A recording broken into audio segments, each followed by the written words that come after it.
And actually, one of the great things about this assignment for Nautilus was kind of an opportunity to engage in sort of a little bit more wordplay and a little bit, just a little bit more of the kind of literary approach than I sometimes have. So that was really welcome, and I really enjoyed that.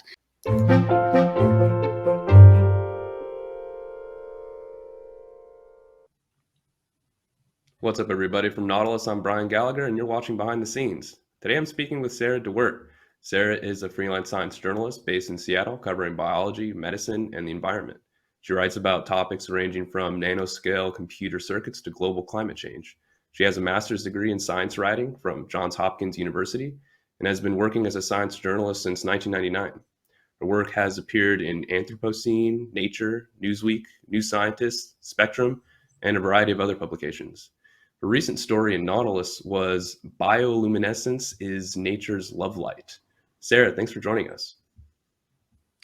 Thanks for having me. So to start off, would you mind summarizing your background as a writer? How'd you get interested in science journalism? So I think of myself as a hopeful monster. As an undergrad in college, I double majored in biology and English. And unlike most of the other folks who had that double major, I did not want to be a doctor. I was not pre-med, but I saw a flyer one day walking through the biology building at my college my senior year. It was a flyer for a science writing workshop. And I thought, oh, that's what I want to do. So I was sort of part of this, part of that. And it turned out that that was indeed what I wanted to do. So yeah, the rest is kind of history. Nice. Could you give us a brief summary of your story for viewers who haven't read it yet? Sure. So the idea is that a lot of species that inhabit the sea, especially the deep sea, can produce bioluminescence. So they produce their own source of light. In fact, most of the species that can bioluminesce are also found in the sea. People are probably familiar with fireflies, that sort of thing, but in fact, and that's a form of bioluminescence, but in fact, bioluminescence is pretty rare on land. I was just sort of looking into the evolution of bioluminescence in the sea, and it turns out that researchers have started to find evidence that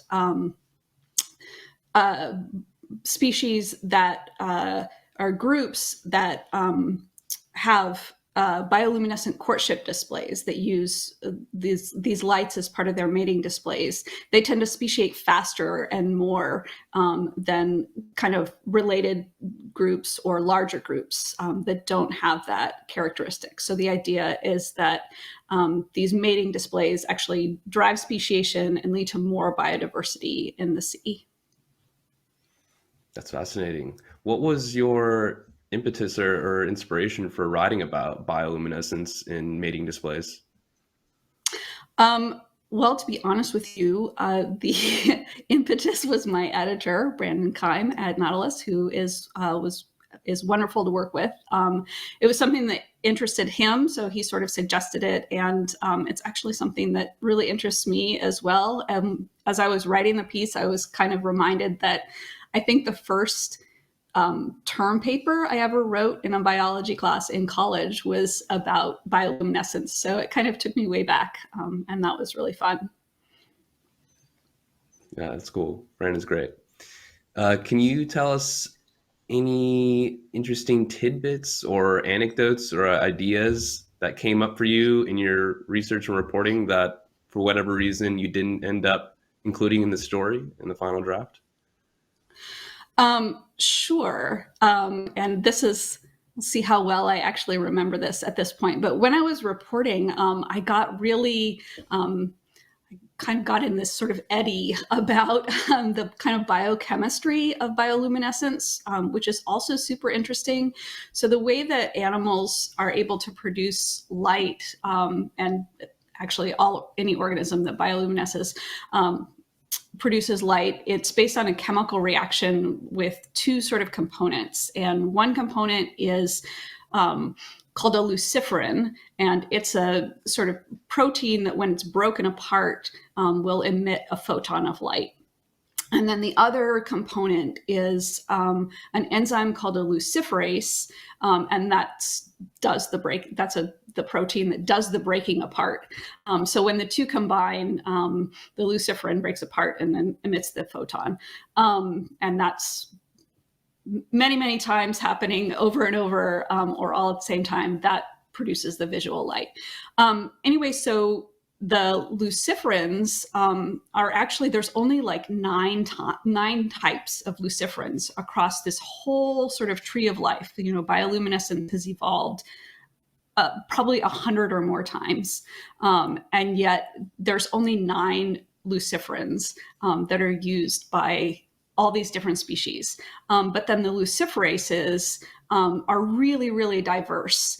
And kind of those have evolved in a lot of different ways in a lot of different species. So that really sort of interested me.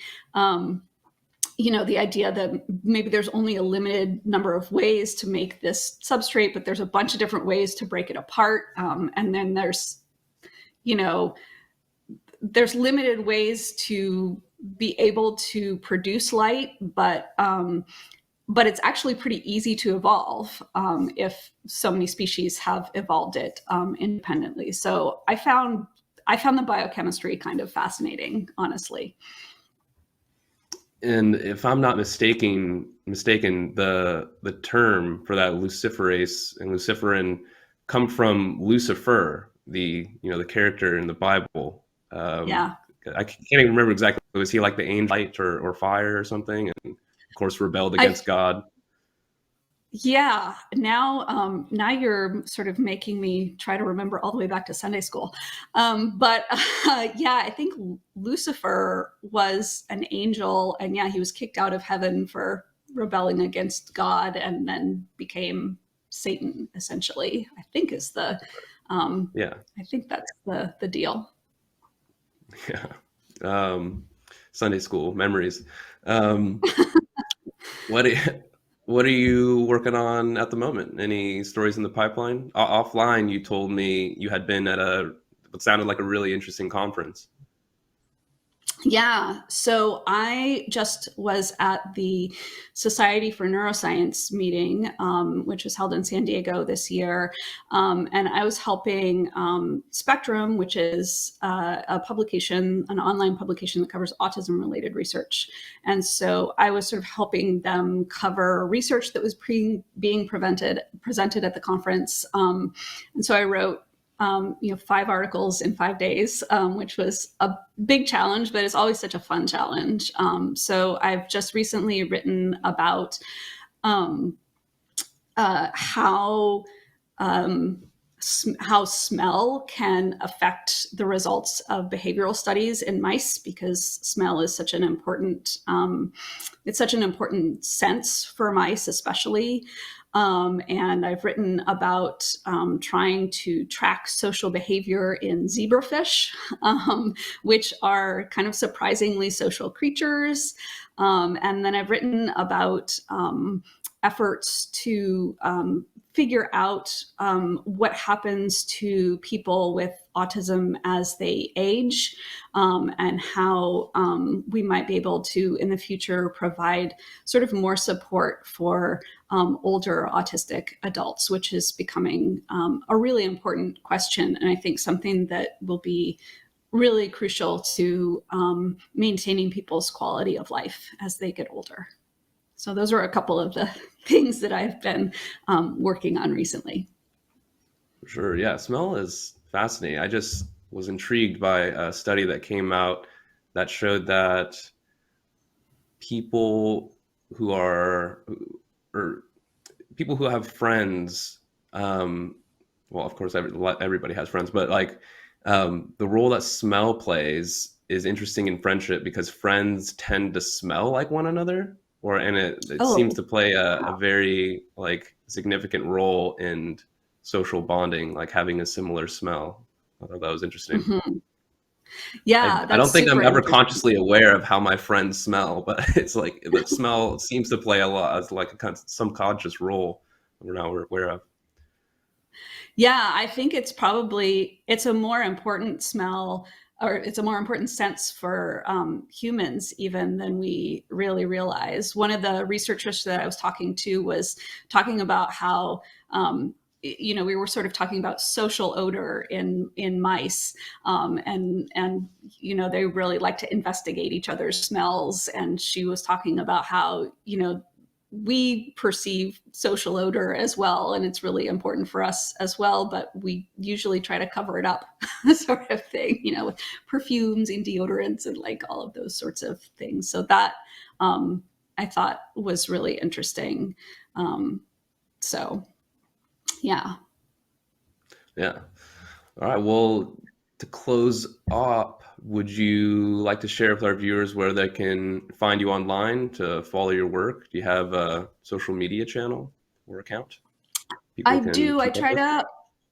I try to post most of links to most of the articles that I write on Twitter. My handle is at DeWeerdt_Sarah. And so that's a good place to find me and keep up with my articles. And also occasionally creative work. I actually have a poem about climate change that's going to come out later this month. So that should be really fun and exciting too.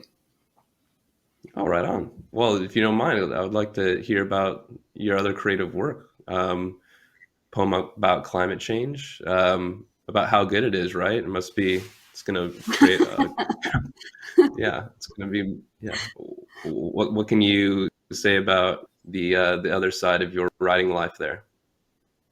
Sure. So, yeah, I think poetry is actually kind of my first love, discovered even before science journalism. So I've been writing poems since my first year in high school, really, or maybe even before. And I always end up, um, incorporating a lot of science or a lot of the natural world into my work, and so that's kind of something that I really enjoy. And actually, one of the great things about this assignment for Nautilus was kind of an opportunity to engage in sort of a little bit more wordplay and a little bit, just a little bit more of the kind of literary approach than I sometimes have. So that was really welcome, and I really enjoyed that. So yeah, I don't know if that answers Yeah, your we question, definitely but want to be a home for that kind of writing and science. yeah, So totally welcome, and I love that you're interested in doing that. great. Yeah. Well, Sarah, it was great talking to you. Thanks so much for taking the time and joining us. Yeah. Thank you so much for the invitation. It was really fun.